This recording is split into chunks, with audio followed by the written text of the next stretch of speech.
Hey yo mga katabs, so ayun na nga papunta na nga ako sa Meet Meet. Ayan, titingnan ko kung anong mga mabibili ko dito, kung makakabili ba ako ng mga seafoods. So ayan, may nakita akong puset. So naka 20% off siya, kaya ayan, kinuha ko na pandagdag din. Sana maging masarap to mamaya. Tapos ayan, hipon, ang lalaki, grabe. Kaya kinuha ko na din. Oh, 'di ba pulang-pula siya. Tas ngayon mga katabs naghahanap ako ng crab. Gusto ko yung malaki, para masarap i-mukbang. Ayan, grabe ang lalaki nito. King crab talaga siya, guys. Kaya ayan, pero wala siyang ano niya, katawan niya. Puro mga galamay lang. Pero okay na din, masarap na rin siya ipang-mukbang. Ayan, kinuha ko na rin 'yan, guys. So ito naghahanap pa ako, lakad-lakad muna, hanggang sa may makita pa akong iba. O yan, 'di ba? Nakisilayan niya yung mukha ko. So ayan na guys, cashier na ako niyan. Titingnan ko kung magkano yung mababayaran. Excited na ako umuwi. Excited na ako iluto to mga katabs. Ang bagal naman ng cashier. Charot! Hey yo mga katabs! So ngayon first time ko pong magbablog at magmumukbang ako. So dahil wala pa akong mga subscriber, followers, humingi ako ng mga tanong sa mga kaibigan ko. Hindi ko alam kung ano sasabihin ko, kinakabahan ako. Ang sarap-sarap nito, niluto ko. So ito yung mga tanong ko, ayan. Siyempre, habang kumakain ako, ibablog ko na din. Habang kumakain ako, sasagutin ko yung mga tanong nyo.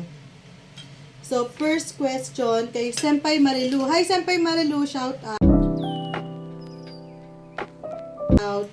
So, sabi niya sa akin, paano ba ma-achieve yung pagiging sexy? Ganyan ba? Katulad ko ba? Ganon? Sexy ba talaga? So, para sa akin, para maging sexy ka, ma-achieve mo yung katulad sa akin, kumain ka lang na kumain, lumamon ka lang lumamon, lalong-lalo na chocolate. Naku, napakasarap ng chocolate.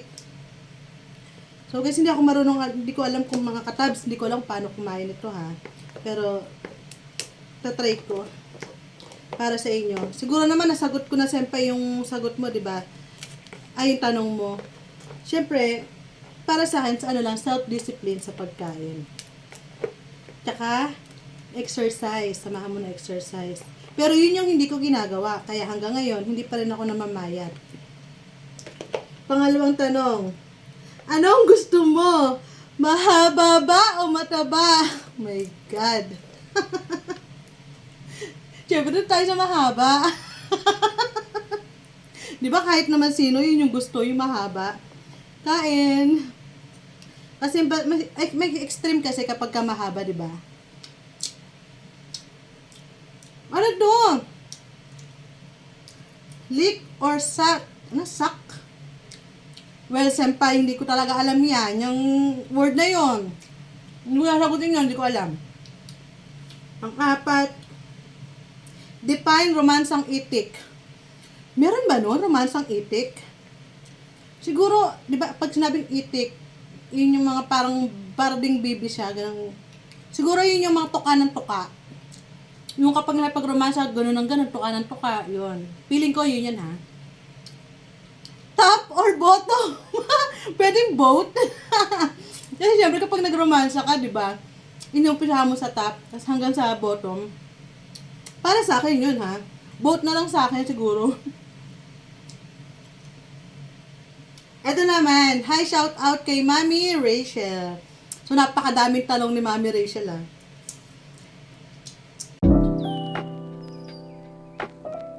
Unang-una, define friendship. Oh my God, ang hirap naman yan. Friendship. Sa panahon kasi ngayon, di mo na alam kung ano yung friendship eh. Siguro sa akin, para sa akin, kung sino na lang yun nandyan, sino yung may time, nag-e-effort sa'yo, nagpapahalaga sa'yo, siguro yun na lang yun.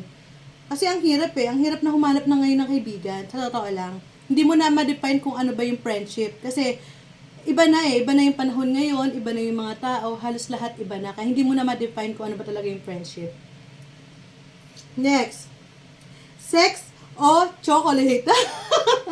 Siyempre, chocolate tayo dyan. Chocolate, syempre. Masarap kasi ang chocolate. Yung sex kasi parang normal na siya. Pero yung chocolate talaga, yum yum. Next, lights on, lights off. Ano ba? Tinatanong pa ba yan? Siyempre, lights off. Bakit?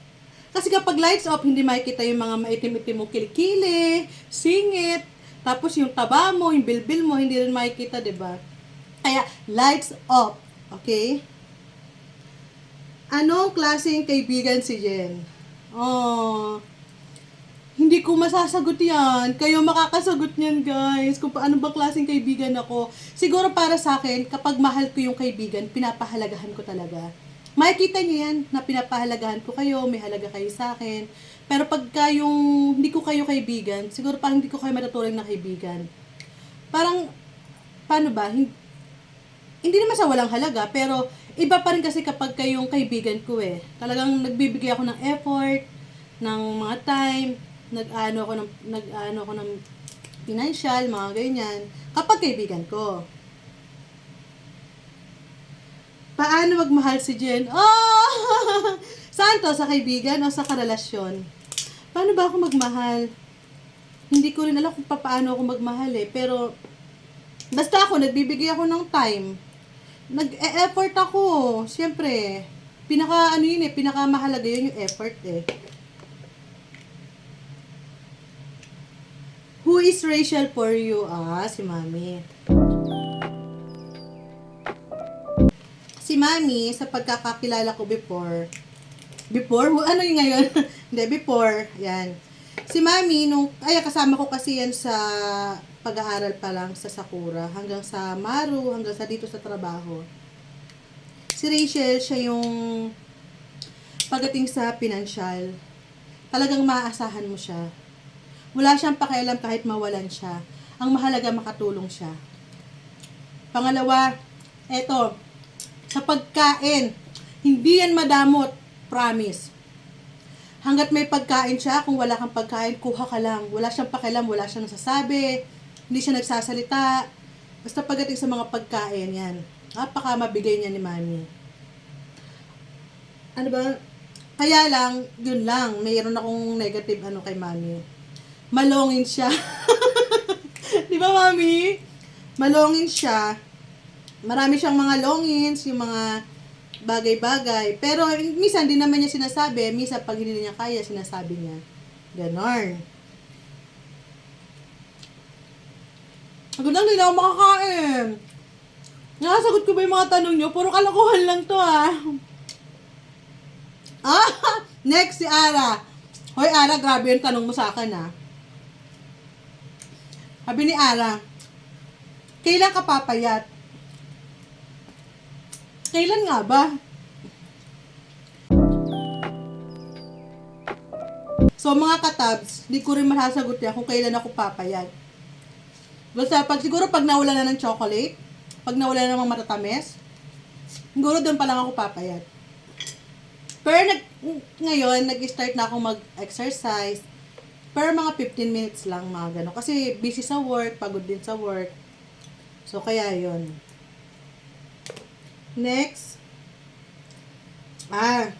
Ito napakaseryoso mo, pinsan. Ikaw na ang sunod, Bernadette. Paano mo malalaman na totoo sa'yo ang isang tao?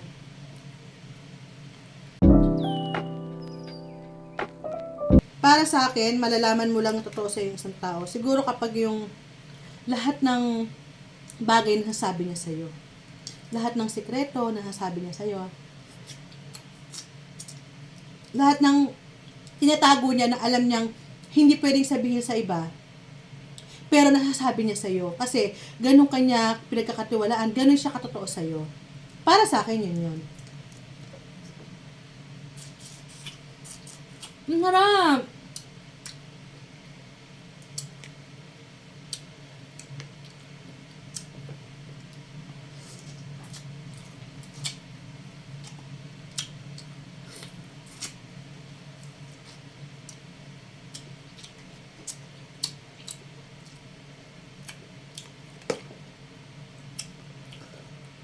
Ne, ito masarap to.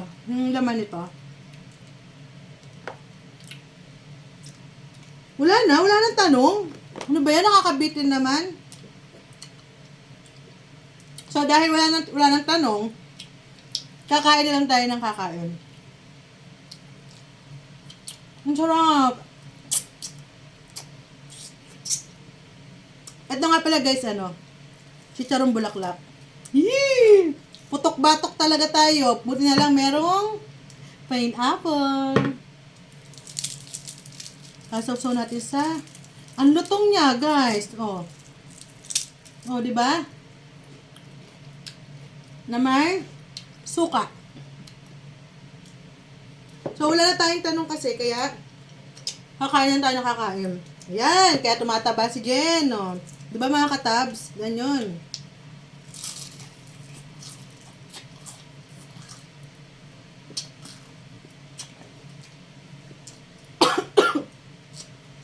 Kapag suka.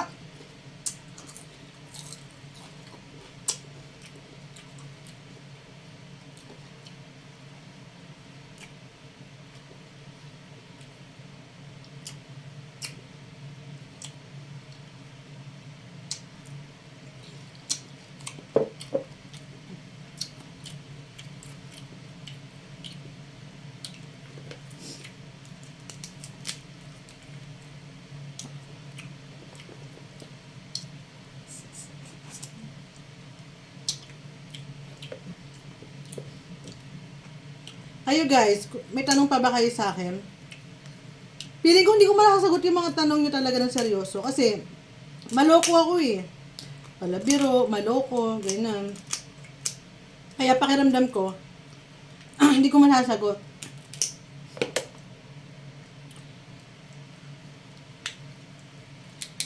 Sana magtuloy-tuloy itong vlog kong to. I-start ko kasi ngayon, habang nandito ako sa Japan. Oh, guys, oh, yum yum. Di ba mga katabs? Paano tayo mamamayat niyan? Kung puro ganyang kakainin. Grabe, ang sarap nito. Ito ay alaking. Alaking crab.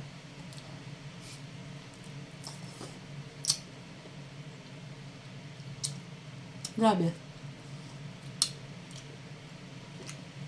Ang sarap. Nasawsaw ko siya sa sauce kasi masarap yung sauce niya.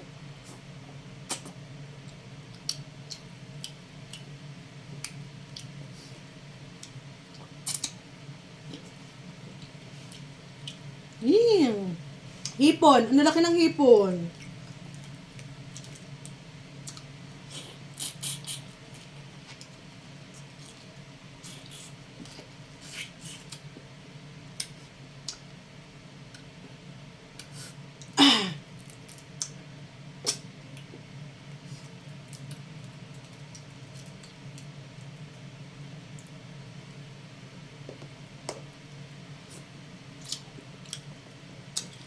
Next vlog ko, guys, pupunta ako ng Mount Takao. Sa birthday ko yon. Tsaka sa parang Milan. Milan dito sa Japan. Ang tawag doon. Punta kami doon. So, dahil ko konti lang yung tanong nyo, mabilis matatapos tong vlog ko. Sa ang sarap! So, ang dumi na ng kamay ko. Wala akong tissue. Hindi handa.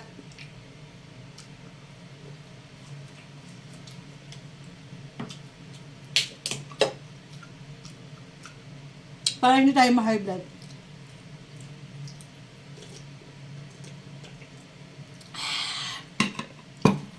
Bye! Thank you for watching! See you!